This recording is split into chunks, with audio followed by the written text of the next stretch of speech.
Hi everyone, this is Tanya from Flying Dog Studio. Thanks so much for joining me. In this video, I'm going to be using this fountain pen. This is a cross fountain pen. I'm not certain how old it is. It was in a collection that my husband had, and he did have some older pens in there. So I cleaned it, which took most of the day, and I'm going to be drawing on my watercolor paper and doing some loose drawing. Now, this is a type of drawing that I am not used to doing. I prefer using a pencil and planning everything out ahead of time. And so I'm stalling here, a little bit of fuzz on the tip of my pen. But when you are doing something like this and doing some loose drawing and using whether it's a micron or some other sort of permanent pen, like just even a ballpoint pen, not even a fountain pen, you have to be very deliberate with your marks. And I hesitate at the beginning because I'm planning things out in my mind. So I'm looking for shape, I'm looking for contour, I'm looking for angles. And once it's there, it's permanent. So if you make a little bit of a mistake, you just kind of have to work that in and just accept that it's there. So for me, being a control freak with drawing, I really had some challenges with this, but I want to become more loose in my drawing. I want to become more deliberate with my lines. And so I thought this would be a really good exercise. Now you can see I have some stuff already drawn out here, just some basic shapes to get an idea. And if you can't tell yet, I'm drawing a barn. Now, I'm not sure about other parts of the world, but I know in the U.S., especially in the southern U.S., you can go on any country road and find an old barn that is falling down. And those are my favorite. And I thought, well, if I'm practicing something that the lines don't necessarily have to be perfect, and if it were a brand new building where everything is perfectly straight, I might have a little bit of problem with trying to finish the piece. So I decided to pick a barn which is falling down and crooked to begin with, and I thought that might help me break into a little bit of this loose drawing. The ink that I'm using for this in the pen is just some basic ink for fountain pens. It's not waterproof. I am going to order some waterproof. I didn't have any waterproof, but that's okay because I wanted to. This barn is gray, the wood is old, it's weathered, and I wanted to portray that, so I'm going to let that work for me with this particular ink. So we're going to give it a slight bit of dry time. All ink needs to dry, whether you're using waterproof or some that is not waterproof, it all needs some drying time. And I will have to say that at the end of this, I didn't show it in the video, but at the end of this, my pinky on my right hand did have a little bit of ink on it rather, from smudging on the piece. So you have to be mindful of that if you're going to draw with a fountain pen. Now I am adding some hatching lines in. And that is because, like I said, I'm going to come back just with some water and go over the top of this to allow that to give me some like watercolor graying effect. So I'm going to just let this play and you can watch what I'm doing, and I'll come back in a bit and explain what I'm doing in the next steps.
coming to the end of my inking process. And you don't want to get too crazy with the ink. You don't want to fill anything in completely if you're thinking about using some water over the top. So I'm getting a few more hatching marks in here. I'm thinking about where my shadows are and where I might want to show some wood grain. And I'm adding a little bit more ink to that. So I'm picking up my size 8 round. That's from the Langnickel. That is their Zen series, and getting some water, and I'm dipping in the water and getting off any excess on my brush and just going over this ink. And as you can see, even though it's had some drying time for a few minutes, we'll get in a little closer here, you'll see that it is starting to create some watercolor for me, so that's good. The only problem I found with this, again, I'm not used to using ink for this, so this was a little experiment. You're getting to watch me experiment. I did not do one ahead of time to see how this would work. This is the first time I have ever done this, so you're getting to watch it with me as I'm going over it here. So I was pleasantly surprised to see how much this ink actually turned into watercolor.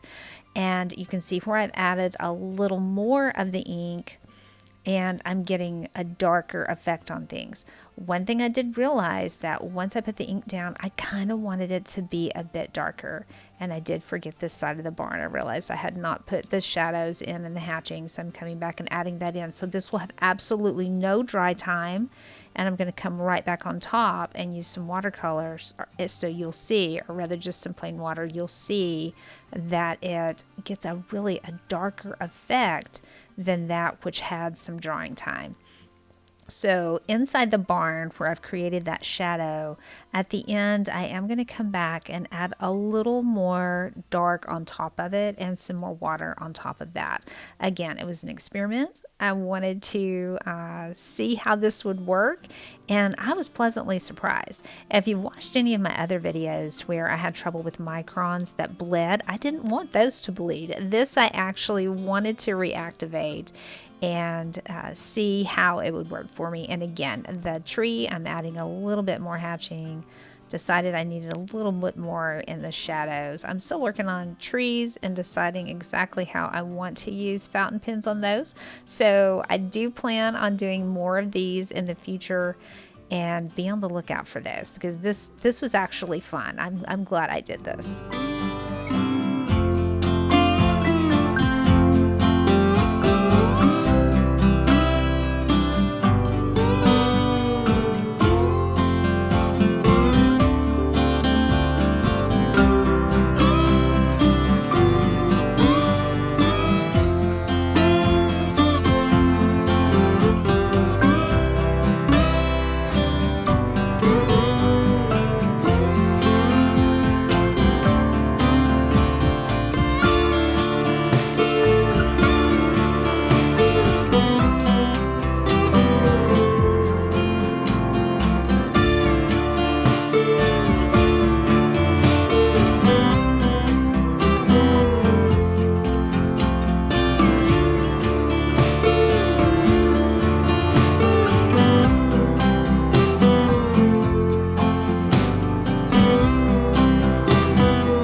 This is the part where I'm coming back with the fountain pen and adding some more hatching to create some darker shadows.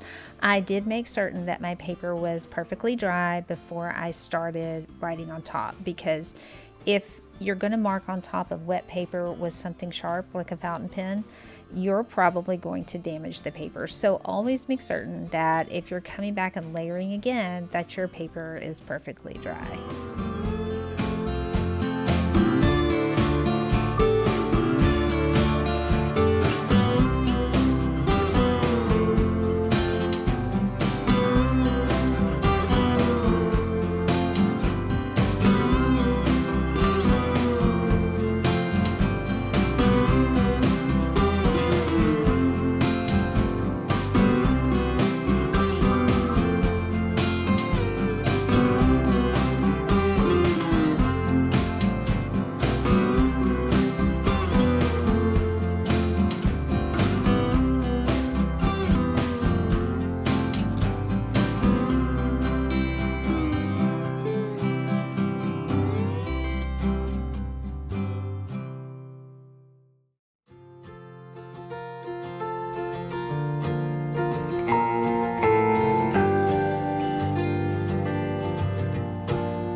As I said earlier, this was kind of new for me. I am very bad about repositioning my pen when I am working, so that kind of turns it the wrong way. You have to hold a fountain pen at a certain angle in order for it to write.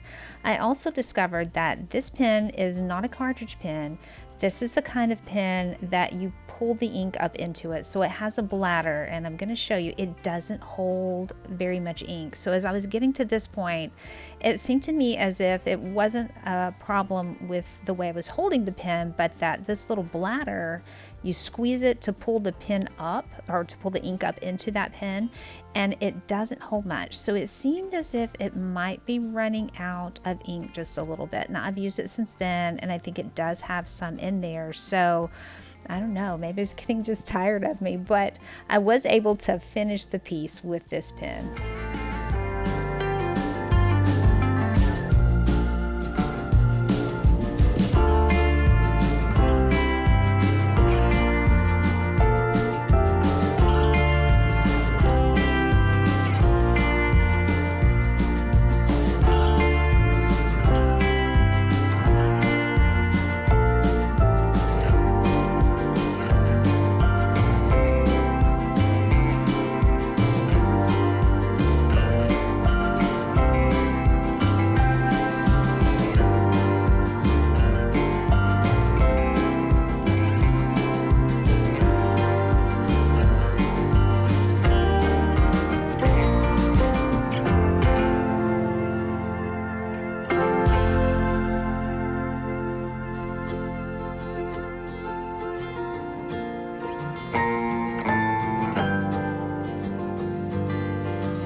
With a final few brush strokes here, I'm going to bring the black and white version of this piece to an end.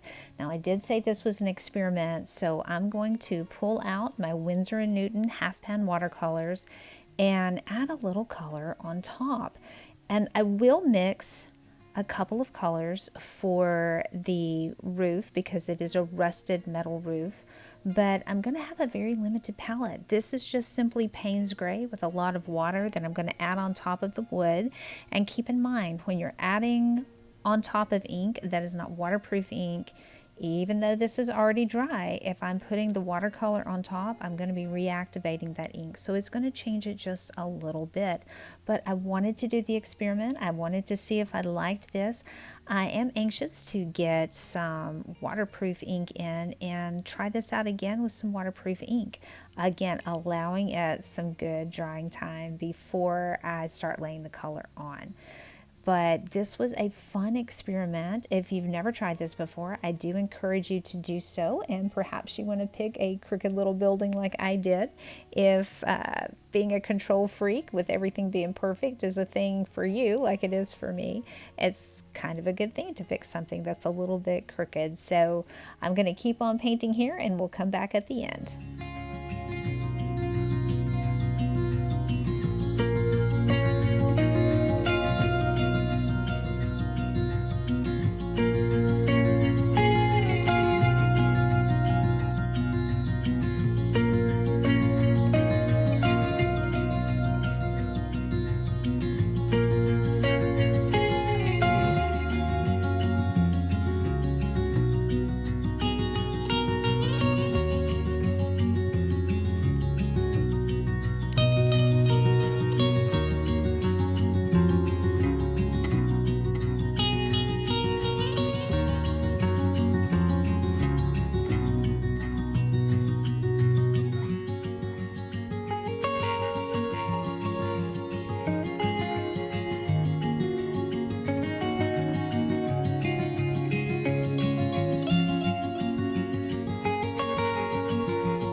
There you have it, the final piece. And as I said, it was a very limited palette. I did mix two colors together to get the roof color, but then the Payne's Gray and the sap green, and that's all we used for this piece. It was a lot of fun. I appreciate you are watching this with me.